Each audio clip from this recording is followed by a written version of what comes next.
Good morning, everyone. My name is Abigail Troth, and thank you so much for joining me today on WDAM 7 at 11. If you're not familiar, because it has been a while, this is the show where I recap the top 7 headlines of the week on Fridays at 11. I know it's been a long time since you've seen my face. I hope you had a wonderful winter. We had a long winter hiatus, but we're back now. And not only are we back just here on Fridays at 11, we're also going to have this content available for you on our WDAM 7 Plus streaming channel. So I'll give you some more info about that at the end, but let's just go ahead and jump right into our stories for today. So starting out in Walthall County, a sad story. Walthall County is a little bit further out of our coverage area, but it's still important.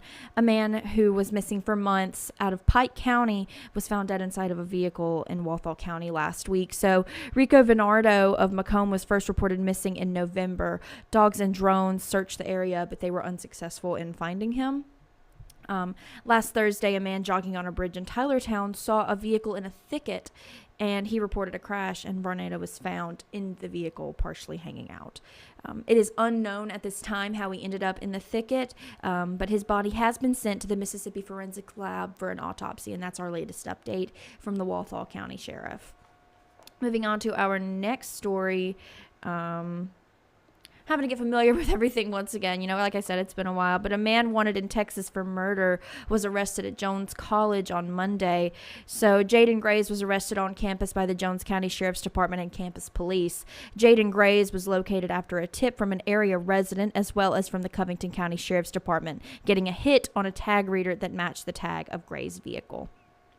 So Grays was taken into custody without incident. He will be extradited to Texas, but there is no active threat to Jones College. There's no active threat. I want to emphasize that. There's no active threat to Jones College. At this time, one question that I'm just now considering is, I wonder, given Jaden Grays was a student, I wonder if we could possibly get some more details. We'll be waiting for some details from the school to see if they have anything on his status as a student at this time.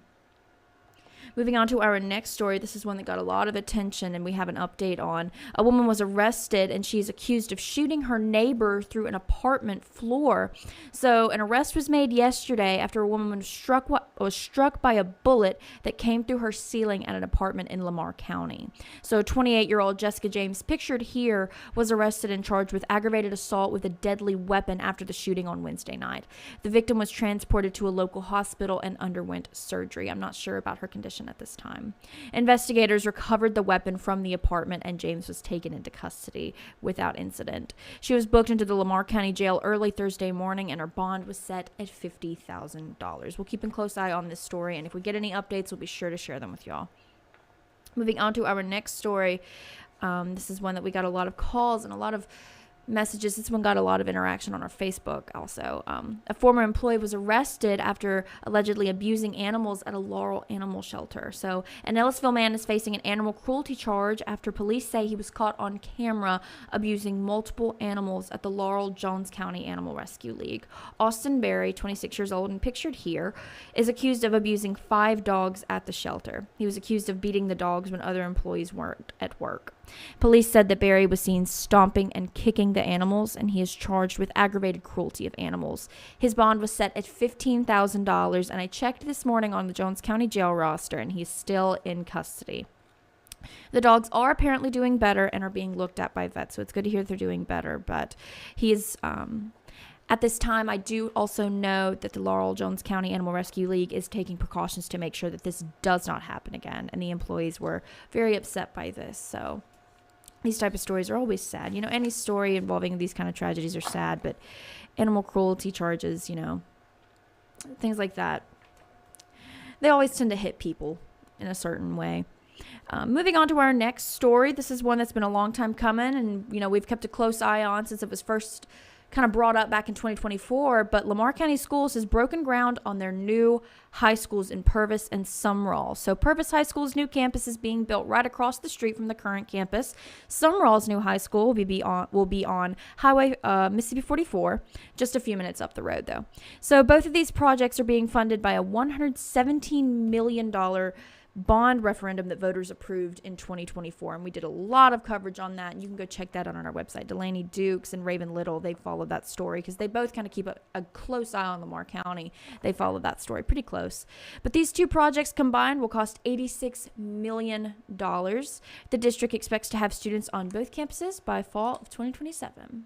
So we'll keep a close eye on that. And once that school's opened and as progress is made, we'll be sure to keep you updated. Let's move on to our next story, which I apologize for the graphic image pictured there, but I think it really sets the tone for what this story is going forward. So we got a few calls earlier this week, just to preface this, some calls and emails just before we really get into the details about a home in New Augusta that was seemingly abandoned that had a good bit of animals in it, such as rats, dogs, and a cat that people were really concerned about. Like I said earlier, animals tend to hit people in a certain way, how they care about them, how they feel about them.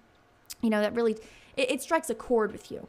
So we got a good bit of calls about it. So our reporter Jay Harrison reached out to New Augusta police, and these are the details that he found out. And he talked with some residents. Residents are concerned after rats were set free into their community last month. The rats were supposedly being sold as pets before being left behind in a house on South Main Street in New Augusta. And along with rats, a cat and 2 dogs were left behind. New Augusta Police Chief Terry Parton said that he's aware of the situation, but there's not much they can do without an animal control unit. They have reached out to the mortgage company for help with the property. Parton also confirmed that the homeowners could face animal cruelty charges pending a further investigation. I'm not sure if they have been charged at this time, but that was the latest update. We do have another update, however, that homeowners got the cat out of the house. They came back from wherever they had been staying, and they got the cat out of the house, but they were not able to catch the dog. Apparently, the dog would not go with them. Another family brought the dog some food and offered to take him home. Authorities are still working on the rat situation. So I know that something like this can be very scary concerning your environment, concerning your children. Nobody likes to hear that there's some sort of rat running around, given the diseases and the health violations and health risks that could come with that, especially concerning, like as pictured here, they are dead rats. So we'll keep a close eye on that. And any updates we get, we'll be sure to update you. All right, moving on to our last story. A seminary man was arrested, and he's facing stalking and harassment charges in Columbia. So Michael Miles, pictured here, 30 years old, was arrested on January 29th. He was taken into custody in Covington County and transported to Marion County.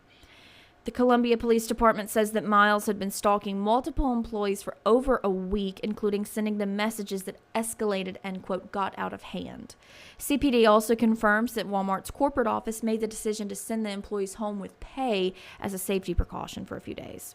Miles' bond was set at $1,000 cash only, and he is no longer listed on the Marion County jail roster, and he has since bonded out.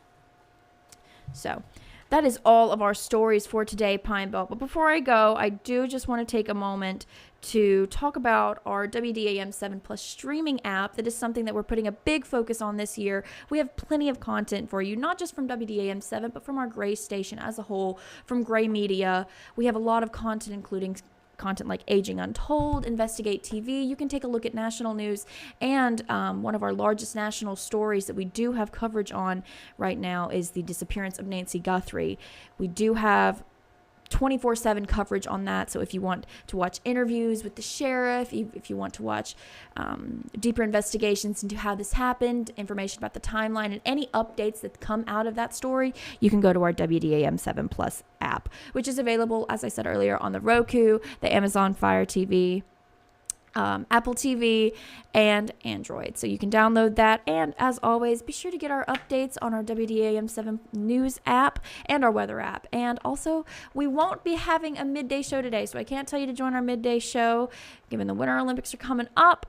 But you can be sure to join us tonight at 5, 6, 6:30, and 10. All right. Thank y'all so much for joining me today. I hope y'all have a wonderful, wonderful weekend. Get out there and enjoy that beautiful weather. I heard it's going to be a beautiful weekend, and there's some Mardi Gras events coming up, so let the good times roll, and y'all go have a good weekend.